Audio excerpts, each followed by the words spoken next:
जब उस देश का नागरिक अपने आप को सुरक्षित नहीं महसूस कर पा रहा, तो क्या वो खाक कंट्रीब्यूशन करेगा देश के उद्धार के अंदर? युवा जो किसी भी देश की एसेट है, खासकर उनकी जिन्हें विकसित भारत का सपना देखना है, उस युवा के साथ क्या हो रहा है हमारे देश में? इतनी अराजकता और सब फैला हुआ है। मेरा अपना टैलेंट तो स्पिरिचुअलिटी का है, मैं तो गुरुकुल में योगदान दे सकती हूँ, वो काम तो मुझे करने के मौके नहीं दिए जा रहे, ना मुझे सरकार से कोई सपोर्ट मिल रहा, ना कुछ और मिल रहा, तो वो तो मैं कर ही नहीं सकती। मुझे क्या करना पड़ रहा है? ये वीडियोस बनाकर जो समाज को सामने अभी खतरा दिख रहा है, उसके लिए जागरूक करने का काम करना पड़ रहा है, क्योंकि जिंदा रहोगे तब तो विकसित भी होगे ना। ये अपनी स्ट्रैटेजी बिल्कुल अच्छे तरीके से कर रहे हैं, ये ग्रुप्स में भीड़ में काम करते हैं, ये हमारी तरह अकेले नहीं पड़े रहते। हिंदू तो क्या है, मैं, मेरी पत्नी, मेरे 2 बच्चे, इतना ही है बस हिंदू का प्यार। हमारे अंदर कोई यूनिटी नहीं है। इनकी यूनिटी देखो, इनके ग्रुप्स बने हुए हैं। एक इंसान ने अगर मैसेज कर दिया मुझ पे संकट है, भीड़ इकट्ठी आ जाएगी। हम कर पाते हैं ऐसा? हम तो नहीं कर पाते। जब शेर के ऊपर दहाड़ने वाला भी कोई आ जाएगा ना, सामने शेरों का झुंड होगा, तो फिर वो एक शेर कुछ नहीं कर सकता, लेकिन जब सामने भीड़ें होंगी तो वो एक शेर हावी है। तो अब हमको वो भीड़ों वाली प्रवृत्ति से ना जरा बाहर आना होगा। नमस्कार दोस्तों, मैं हूं नीतू गुप्ता। 2047 में भारत की आजादी को 100 साल पूरे हो जाएंगे। हमारे प्राइम मिनिस्टर नरेंद्र मोदी जी कहते हैं तब तक हमारा विकसित भारत बन जाएगा, और दूसरा पक्ष कहता है तब तक हम गजवाए हिंद का अपना ख्वाब पूरा कर लेंगे। तो दोनों में से कौन सही है? एक्चुअली क्या होने जा रहा है 2047 में? कुछ होने भी जा रहा है या कुछ नहीं होने जा रहा? किसके चांसेस ज्यादा हैं? आज की वीडियो में वही समझते हैं। एंड नॉट टू फॉरगेट, देश की एसेट कौन है? या तो वो बच्चे जो आने वाले समय में युवान बनने वाले हैं, या वो युवान जो अभी तक वृद्धों की कैटेगरी में नहीं आए हैं। ये है देश की एसेट। और ये सारी देश की एसेट का क्या हो रहा है? गंदा सड़ा गला, क्या बोलूं, मतलब मैं, ऐसा अश्लील कंटेंट उनके सामने परोसा जा रहा है। एक क्लिक पर अवेलेबल है, ड्रग्स जगह जगह अवेलेबल हैं। एक बार इंसान इनके उसमें आए, जो आना आसान है, उसके बाद निकलना बड़ा मुश्किल है। फिर ऐसे लोग जो ड्रग्स में पड़े हुए हैं, अश्लीलता भरे कंटेंट देखते हैं 2-2 बजे तक, 4-4 बजे तक, अपने घर परिवार तोड़ रहे हैं इनके चक्कर में, दिमाग में हमेशा ऐसी थॉट्स चल रही हैं, ये बनाएंगे विकसित भारत क्या? क्यों नहीं इन पे रोक लग रही? क्यों इनके ऊपर स्ट्रॉन्ग एक्शंस नहीं लिए जा रहे? तो पॉलिसीज कहाँ हैं? काम ग्राउंड पे होता कहाँ दिख रहा है? तो वो तो अपनी पूरी स्ट्रेटेजी से चल रहे हैं, पावर में भी रहेंगे, जनसंख्या भी बढ़ेगी। हिंदू को तो बोला 2 बच्चे करो, 2 अच्छे हैं, हिंदू ने मान लिया, 2 ही बच्चे करता है। इनको नहीं बोला, इनकी 4 शादियां चलती जा रही है, और ये खुले में बयान देते हैं 2 दर्जन बच्चे होने चाहिए, which is not difficult. Not difficult, many are doing and many will do. तो पहले तो यही जानना इंपॉर्टेंट है कि जो दोनों दावे हैं, ये सिर्फ स्लोगन नहीं है कि किसी ने भी बोल दिया और वो काम हो जाएगा। दोनों को इसकी स्ट्रैटेजी बनानी होगी, इसको ग्राउंड पर प्रूव करके दिखाना होगा, तभी हम मान सकते हैं कि वास्तव में कोई चीज होगी या नहीं होगी 2047 में। तो पहले मोदी जी का फैक्ट चेक कर लेते हैं, जो उन्होंने दावा किया 2047 तक हिंदुस्तान विकसित हो चुका होगा। विकसित होने का मतलब क्या होता है? क्या सिर्फ सड़कें बनना, एयरपोर्ट बनना, ट्रेनें, ये सब होता है? ये इनका पार्ट है, लेकिन मेजर नहीं है। मेजर पार्ट किसका है? उस जनता का, जिसका देश है। क्या वो जनता इस देश में सुरक्षित महसूस करती है? अगर कोई मुझसे पूछे, नहीं, मैं नहीं करती। मैं इतनी कॉन्फिडेंट नहीं हूं कि मैं हमेशा अपने आप को हर जगह पर सुरक्षित महसूस करूं। ना मुझे हमारे पुलिस सिस्टम के ऊपर भरोसा है, ना ही मुझे मेरे कोर्ट्स के ऊपर भरोसा है। मेरी किस्मत अच्छी हुई तो जरूर ये लोग मेरा साथ दे देंगे, वरना ये साथ देते ही हैं ऐसा मैं सोच लूं, ऐसा नहीं है। तो मेरे जैसे तो बहुत से लोग हैं भारत में जो अपने आप को असुरक्षित महसूस करते हैं। सिविल वॉर हमारे सर पर तलवार की तरह से लटकती रहती है। कब ऐसी सिचुएशंस बन जाए एक नादानी से, ये भी नहीं पता हमको। अराजक तत्व देश के अंदर बढ़ते चले जा रहे हैं, बढ़ते चले जा रहे हैं, इसको रोकने के लिए कहीं कोई काम नहीं हो रहा। ऐसी डिस्टरबेंस के अंदर, जहां पर आपको आपकी आवाज नहीं उठाने दी जाती, ठीक है हम वीडियोस वगैरह बनाते हैं, लेकिन वो हमें एक सेफ जोन में तब तक बोलने दिया जाता है जब तक हम इनके लिए डेंजर ना बने। उसके बाद तो फिर आप कब गायब हो जाओगे किसी को नहीं पता। सो द पॉइंट इज, ऐसे विकसित भारत बनता है जब उस देश का नागरिक अपने राजा पर विश्वास नहीं कर पा रहा, जब उस देश का नागरिक अपने आप को सुरक्षित नहीं महसूस कर पा रहा, तो क्या वो खाक कंट्रीब्यूशन करेगा देश के उद्धार के अंदर? युवा जो किसी भी देश की एसेट है, खासकर उनकी जिन्हें विकसित भारत का सपना देखना है, उस युवा के साथ क्या हो रहा है हमारे देश में? बेचारा संघर्ष ही करते करते मर जाता है। एक तो एजुकेशन इतनी घटिया, किसी काम की नहीं, बोझ में दबे जा रहे हैं बेचारे बच्चे।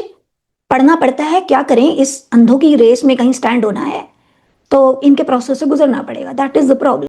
पेरेंट्स जानते हैं कि ये एजुकेशन किसी लायक नहीं है, लेकिन क्या करें, वो भी उनको लगता है अरे कम से कम इतना तो पढ़ाना पड़ेगा, इसको इसी तरीके से पढ़ाना पड़ेगा, वरना कल को उसको जॉब नहीं मिलेगी, ये कहीं स्टैंड नहीं कर पाएगा। तो मजबूरी बनी हुई है उनकी, लेकिन एजुकेशन तो इस लायक नहीं है कि यहाँ से अच्छे टैलेंटेड युवान जो है वो प्रोड्यूस कर पाए। क्लर्क सिस्टम के हिसाब से है ये तो। फिर वो युवा जब इतनी मेहनत करता है, इतना सब करता है, मतलब इतना तो कंपटीशन कर दिया कि 95, 97, 98 मार्क्स लाने होंगे, एक दो नंबर नहीं आए तो बेचारे को कॉलेज में एडमिशन नहीं मिल पाता। Is this the system? अरे वो एक दो नंबर तो कहीं पर भी किसी भी वजह से चूक सकते हैं। कितने स्ट्रेस में बच्चा जी रहा है, कितने बच्चे सुसाइड कर रहे हैं इन बातों से। और यदि किसी तरह बेचारा कोई लटक झटक के ले भी लेता कोई अच्छी डिग्री, कुछ स्किल्स हासिल कर भी लेता है, उसके बाद वो क्या करता है, वो सोचता है इंडिया छोड़कर दूसरी कंट्री में सेटल हो जाओ। सो माय क्वेश्चन, इस देश का टैलेंट अगर बाहर जाता रहेगा तो विकसित कौन बनाएगा इस देश को? विकसित तो तब बनता जब जो गए हुए हैं उनको भी बुलाया जाता है यहाँ कि आओ कंट्रीब्यूट करो अपने देश के अंदर। उसके लिए तो कोई स्कीम्स नहीं, कोई प्लान्स नहीं, कोई ऐसा सिस्टम नहीं, बाहर की कंपनीज तक नहीं यहाँ आ पाती। क्यों? करप्शन इतना है, हर चीज में करप्शन, हर जगह करप्शन। कोई कोई व्यक्ति तो हो जो ईमानदारी से अपना काम कर रहा हो। मुट्ठी भर लोग हैं और उनको समाज आगे नहीं बढ़ने देता, क्योंकि सीधी राह तो चलनी मुश्किल है ना। तो जब तक ये सिस्टम ऐसा नहीं बनेगा कि करप्शन बिल्कुल जड़ से खत्म हो जाए, तब तक कैसे तो आम आदमी अपना कंट्रीब्यूशन देगा और कैसे कोई बाहर का आकर के इस देश के अंदर कुछ अपनी टेक्नोलॉजी वगैरह दे पाएगा? विकसित भारत बनाने के लिए आयात ज्यादा नहीं करना होता, निर्यात ज्यादा करना होता है, ताकि हमारे पास बाहर की करेंसी आए, समृद्ध हो सके हम। पर हमारे यहाँ क्या होता है, आयात तो इतना सारा होता है, निर्यात बहुत ही थोड़ा सा। ना मैन्युफैक्चरिंग पे ध्यान दिया जाता है, ना रिसर्चेस पर ध्यान दिया जाता है। तो विकसित क्या अपने आप हो जाएंगे कि कोई जादू की छड़ी घुमाएगा, लो चलो विकसित हो गए? टैक्स सिस्टम बिल्कुल घटिया। घटिया क्यों? कितनी बार हमसे टैक्स लिया जाता है, कभी कैलकुलेट करो। मतलब जो बहुत ही अमीर है उनको तो कोई फर्क पड़ता नहीं है, जो बहुत ही गरीब है उनके तो मजे हैं, वैसे भी उनको टैक्स नहीं देना, उनको लेना है दूसरों से। बीच में जो फंसे हैं ना हम जैसे लोग, उन्हें फर्क पड़ता है। पहले तो हम जितना बाजार से सामान लेकर आते हैं सब पर जीएसटी देते हैं, छोटा मोटा नहीं, 18% बहुत होता है।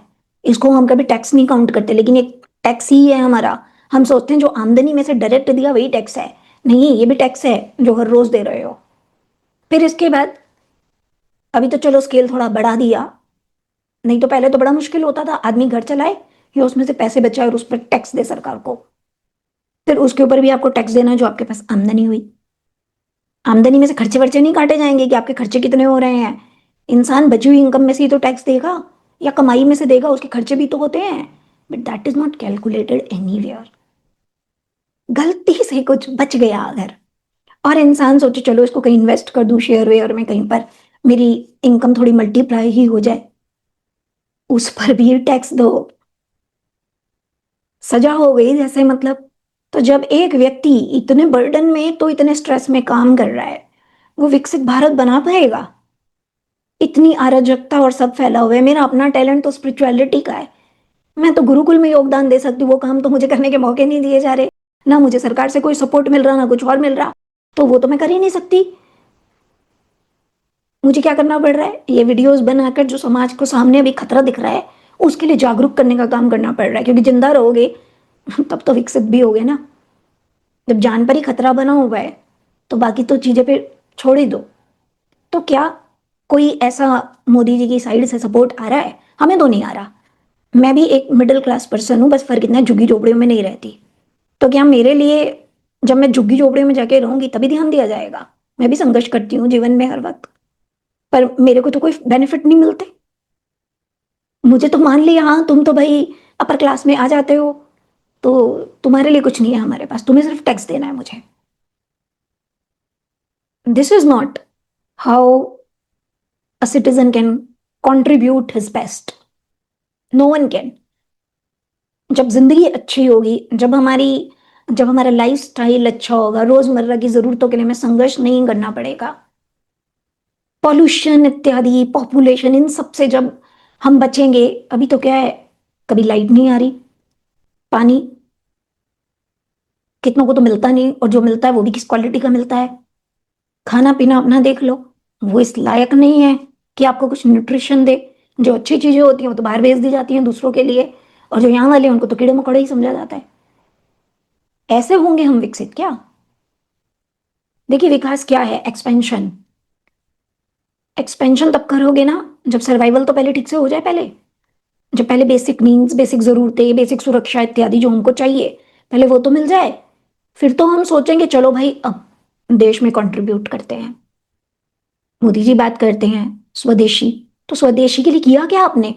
नागरिक तो तैयार है कि हाँ हम स्वदेशी को अपनाएंगे। मैंने तो इस बार अपनी वेबसाइट भी स्वदेशी कंपनी से ली कि नहीं, इस बार मैं गोडैडी वगैरह के पास नहीं जाऊंगी, भारतीय कंपनी से लूंगी। तो हम तो कर रहे हैं कंट्रीब्यूट, पर क्या सरकार कुछ कर रही है? जनता को इतना एजुकेट तक नहीं किया कि बता तो दे, अरे भाई ये स्वदेशी कंपनियां हैं और ये विदेशी है, इनका बहिष्कार करो।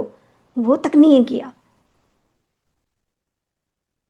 खुली छूट दी हुई है उन्हें, उनके ऊपर टैक्स क्यों नहीं लगाते भाई ज्यादा? जब वो महंगी पड़ेगी तो लोग अपने आप लेना कम करेंगे। और जो यहाँ की कंपनी है, इनको क्यों नहीं कुछ इंसेंटिव देते किसी तरह के कि ये सामने पिक्चर में आए? तब तो बनेगा विकसित Bharat. And not to forget, देश की एसेट कौन है? या तो वो बच्चे जो आने वाले समय में युवान बनने वाले हैं, या वो युवान जो अभी तक वृद्धों की कैटेगरी में नहीं आए हैं। ये है देश की एसेट। और ये सारी देश की एसेट का क्या हो रहा है? गंदा सड़गला, क्या बोलूं, मतलब मैं, ऐसा अश्लील कंटेंट उनके सामने परोसा जा रहा है। एक क्लिक पर अवेलेबल है, ड्रग्स जगह जगह अवेलेबल हैं। एक बार इंसान इनके उसमें आए, जो आना आसान है, उसके बाद निकलना बड़ा मुश्किल है। फिर ऐसे लोग जो ड्रग्स में पड़े हुए हैं, अश्लीलता भरे कंटेंट देखते हैं 2-2 बजे तक, 4-4 बजे तक, अपने घर परिवार तोड़ रहे हैं इनके चक्कर में, दिमाग में हमेशा ऐसी थॉट्स चल रही हैं। ये बनाएंगे विकसित भारत क्या? क्यों नहीं इन पे रोक लग रही? क्यों इनके ऊपर स्ट्रॉन्ग एक्शंस नहीं लिए जा रहे? तो पॉलिसीज कहाँ हैं? काम ग्राउंड पे होता कहाँ दिख रहा है? जो होता दिख रहा है वो तो बस यही है, सड़कें बन रही हैं, एयरपोर्ट बन रहे हैं। इनसे विकसित भारत मान लो बन गया तुम्हारा। जनता अपने टैक्स का पैसा देती है, उसको हिसाब नहीं मिलता उस पैसे का। ये पैसा इस्तेमाल कहाँ होता है? इलेक्शन जीतने के लिए, रेवड़ियां बांटने के लिए, उनका उनको मदद करने के लिए जो किसी तरीके से देश की ग्रोथ में कंट्रीब्यूट नहीं कर रहे। उनको पैसे दे रहे हैं, अरे उन्हें अच्छी एजुकेशन दो ना, तब तो वो कंट्रीब्यूट कर पाएंगे देश के अंदर। पैसे से तो बस उनका तुम जीवन चला रहे हो, तो कुछ नहीं कर रहे। कहते हैं एक व्यक्ति की आर्थिक सहायता करने से अच्छा उसको आत्मनिर्भर बना दो। बन रहे हैं लोग? नहीं बन रहे।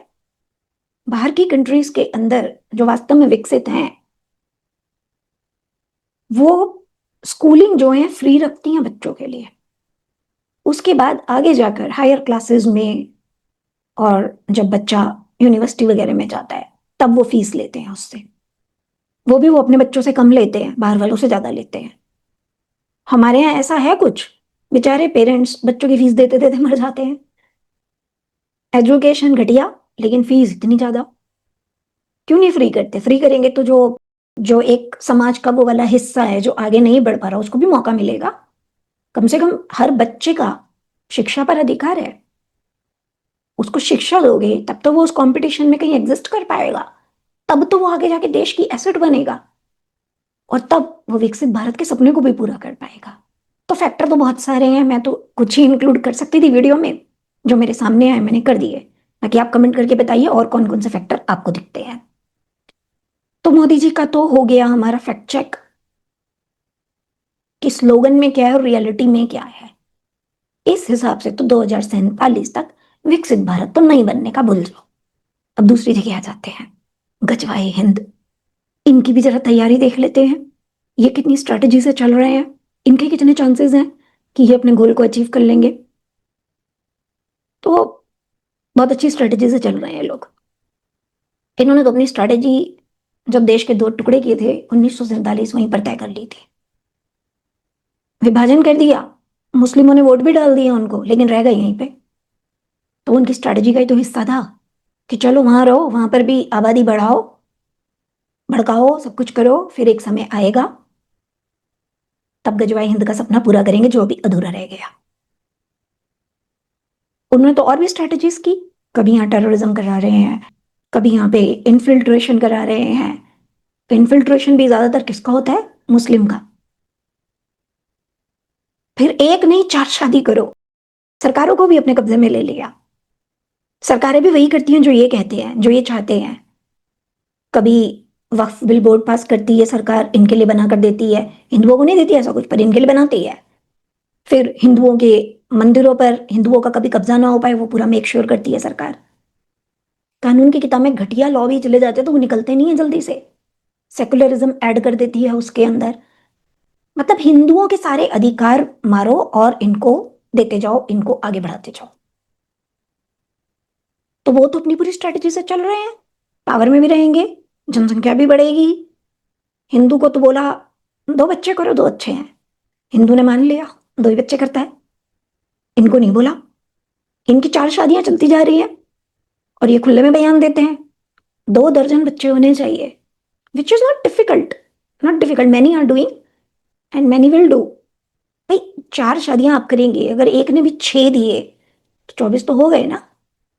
चलिए 24 नहीं भी हुए, 15-20 तो कर ही सकते हैं आराम से। कुछ किया इसके लिए नहीं इन्होंने, लेकिन अपनी स्ट्रेटजी से बढ़ रहे हैं। जब देश का बंटवारा हुआ तो इनका परसेंटेज कितना कम था और आज बढ़कर कहां पहुंच गया। आज मेजोरिटी बनने वाले हैं, फिर भी माइनॉरिटी माइनॉरिटी कहे जाते हैं। काम करते हैं हम गधों की तरह से। हमारे पैसे पर मदद किसको दी जाती है? इनको, जो हमें ही मारने की प्लानिंग कर रहे हैं। ये कितने सिस्टमेटिक तरीके से काम करते हैं। इन्हें पता है इनको फंड्स चाहिए, इन्हें सरकार से मदद चाहिए, तो ये सब चीजें अपने साथ लेकर चल रहे हैं। फंड्स के लिए हलाला, ड्रग्स, ये सब चीजें इन्होंने अपने यहाँ पर कर दी। सरकार ने इसको भी किसी तरीके से नहीं रोका। क्यों नहीं रोका? क्या नहीं जानती सरकारें कि ये पैसा किसके पास जा रहा है और किस काम के लिए जा रहा है? तो उसको रोकना चाहिए ना, लेकिन होने दिया जा रहा है। फिर उस पैसे का इस्तेमाल करके ये यहाँ पर टेररिस्ट एक्टिविटी कराते हैं। लोगों को पैसे देते हैं, जाओ धर्मांतरण कराओ, सरतन से जुदा कर दो, भारत के टुकड़े कर दो। और अगर फंस गए तो कोई बात नहीं, चिंता मत करो, हमने बहुत ऐसे वकील अपने रखे हुए हैं जो तुम्हें बचा लेंगे। क्योंकि पैसा चाहिए, पैसा है इनके पास। तो ये अपनी स्ट्रैटेजी बिल्कुल अच्छे तरीके से कर रहे हैं। ये ग्रुप्स में, भीड़ में काम करते हैं। ये हमारी तरह अकेले नहीं पड़े रहते। हिंदू तो क्या है, मैं, मेरी पत्नी, मेरे 2 बच्चे, इतना ही है बस हिंदू का प्यार। इससे ज्यादा ऐसा वाला प्यार नहीं है कि भैया मुसीबत में आ गए तो मैं बचाऊंगा तुम्हें। अब ऐसा भी नहीं है कि सभी ऐसे हैं, मेजोरिटी। तो जब हम ऐसे रहेंगे, हमारे अंदर कोई यूनिटी नहीं है। इनकी यूनिटी देखो, इनके ग्रुप्स बने हुए हैं। एक इंसान ने अगर मैसेज कर दिया मुझ पे संकट है, भीड़ इकट्ठी आ जाएगी। हम कर पाते हैं ऐसा? हम तो नहीं कर पाते। तो इसका मतलब यहां भी पॉइंट इनको ही जाता है। फिर कितने तरीके के तो इन्होंने जिहाद स्टार्ट कर दिए। भाई इनका मोटिव क्या है? पैसा इनके पास आना चाहिए, क्योंकि पैसे से बहुत काम हो जाते हैं। जनसंख्या अपनी बढ़ानी है और ट्रेंड करना है अपने लोगों को कि जब मारने काटने का समय आए तो तुम पीछे ना हटो किसी तरह से। वो काम ही अच्छे से कर रहे हैं। मदरसों के अंदर यही सब सिखाया जाता है, तो पूरी ट्रेनिंग मिल रही है, छोटे छोटे बच्चे तक। उन्हें भी पता है उनका मिशन क्या है जिंदगी का। वो डरते नहीं है, क्योंकि उनको डरना सिखाया नहीं गया। उनको बचपन से बकरे को हलाल होते हुए देखना सिखाया गया है। तो बड़े होके वो ये कर सकते हैं, कोई बड़ी बात नहीं है, वो कर लेंगे जब जरूरत आएगी। मीन्स ऐसे नहीं तो वैसे जैसे भी करो। अब जनसंख्या कम करने के लिए क्या करना है इन्हें? एक तो अपने बढ़ाने हैं, वो तो बढ़ा ही रहे हैं ये। दूसरा आपके कम करने हैं। हमारे कम करने के लिए क्या करोगे? भाई बच्चे कौन पैदा करता है? एक फीमेल ही करती है। आदमी को तो उसमें ज्यादा कुछ करना नहीं, उसको तो सीड देना है बस, वो किसी को भी दे देगा। तभी तो एक आदमी 4 शादियां कर सकता है, एक औरत नहीं कर सकती 4 शादियां, क्योंकि उसकी एक कैपेसिटी है, वो उतने ही बच्चे पैदा करेगी। तो हमारी तो है हमारे पास, तुम्हारी भी ले जाते हैं, इनसे भी हमारे लिए बच्चे पैदा कराएंगे, बाय हुक और बाय क्रुक। चाहे प्यार से बहला फुसला के, चाहे अपने नाम बदल के अपने आप को हिंदू दिखा करके, चाहे कुछ और पेंतरा अपनाएंगे, कुछ काला जादू वगैरह करेंगे, वश में करेंगे तुम्हें अपने। चाहे तुम्हारे साथ संबंध बना के अश्लील वीडियो बना के तुम्हें ब्लैकमेल करके ये काम करेंगे। चाहे तुम्हारे धर्म के खिलाफ कुछ तुम्हें इन्फ्लुएंस करके पागल बनाएंगे। अभी तो यही करेंगे, जब थोड़ी और मेजोरिटी में आएंगे तो फिर अगले वाला रास्ता चुनेंगे, जो इससे पहले इतिहास में बहुत बार कर चुके हैं, मारकाट करके, जबरन करके। तो अगर हम इनको स्टडी करते हैं, तो हाँ, इस स्पीड से ऐसे ही चलता रहा तो 2047 में गजवाई हिंदू हो जाएगा। हो जाएगा। 20% तो लगभग हो ही चुके हैं ये। 20 का बस 30 ही तो करना है। 20 साल में हो जाएगा 30 तो। और नहीं भी होगा तो मैं तो कहती हूँ, देखो एक शेर है, उसके सामने भेड़ों का झुंड खड़ा है, तो कौन भारी पड़ता है? शेर ही ना, भेड़े थोड़ी ना भारी पड़ती हैं। भेड़े तो दब्बूसी हैं, वो तो भागती हैं बचा कर अपने आप को। भले ही नंबर उनका ज्यादा है, 50 होंगी, लेकिन फिर भी क्या है, वो शेर की तरह खूंखार नहीं है ना, मार नहीं सकती। तो हावी कौन रहेगा? शेर रहेगा। तो फिर क्या आप हताश होकर बैठ जाएं? नहीं, पॉसिबिलिटी डिस्कस कर रहे हैं कि ये संभावना है। संभावना रियलिटी नहीं होती, अल्टीमेट ट्रुथ नहीं होता वो। आज भी इसको रोका जा सकता है और विकसित भारत बनाया जा सकता है, लेकिन विकसित भारत में सरकार को ज्यादा काम करना पड़ेगा। पर एटलीस्ट इस वाले फ्रंट को तो हम अपने एंड पर हैंडल कर सकते हैं, क्योंकि अभी भी हम ज्यादा ही संख्या में हैं। हम अपने बच्चों को और खुद को भी शस्त्रों और शास्त्रों दोनों की ट्रेनिंग दे। ये जो बाहर का जहर लाकर हमारी जड़ों में घोला जा रहा है ना, अश्लीलता का और सारी चीजों का, इससे बचाएं अपने आप को, खुद को भी अपने बच्चों को भी। आवाज उठाएं, जहां सरकार गलत कर रही है सरकार को भी कटघरे में लेकर आए। खुली छूट ना दें सरकार को, तब वो हमारे लिए भी काम करेगी, वरना तो नहीं करेगी। हम भी इनकी तरह से संगठित होना सीखे। मैं और मेरे 2 बच्चे, मेरी बीवी, मेरा पति, बस इतना परिवार ना समझें। हर हिंदू मेरा परिवार है, जब ये समझेंगे और आपस में जाति वाती फालतू की बातों के लिए लड़ना, डिवाइड होना बंद करेंगे। जब हम ये सोचेंगे एक पे खतरे का मतलब है सब पर खतरा, और जब उस एक के लिए 100 खड़े होने को तैयार हो जाएंगे, और वो निडरता भी लाएंगे अपने अंदर जो हमारे पूर्वजों में थी, शिवाजी महाराज में, राणा प्रताप में। बहुत बहुत वीर है, बहुत रहे हैं, इतिहास भरा हुआ है ऐसे वीरों से।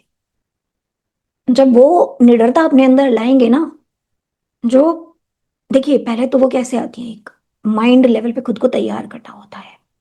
पहले तो यही समझना होता है कि कायर बन के नहीं रहना। अहिंसा का मतलब ये नहीं है कि किसी को भी अपने ऊपर कब्जा करने दो, मारने दो। नो, दैट इज नॉट अहिंसा। अहिंसा का मतलब है मैं अपनी तरफ से किसी को नुकसान नहीं पहुंचाऊंगा, मतलब मैं इनिशिएट नहीं करूंगा उस चीज को। लेकिन एक स्टेज आ जाती है जब इनिशिएट भी करना जरूरी हो जाता है।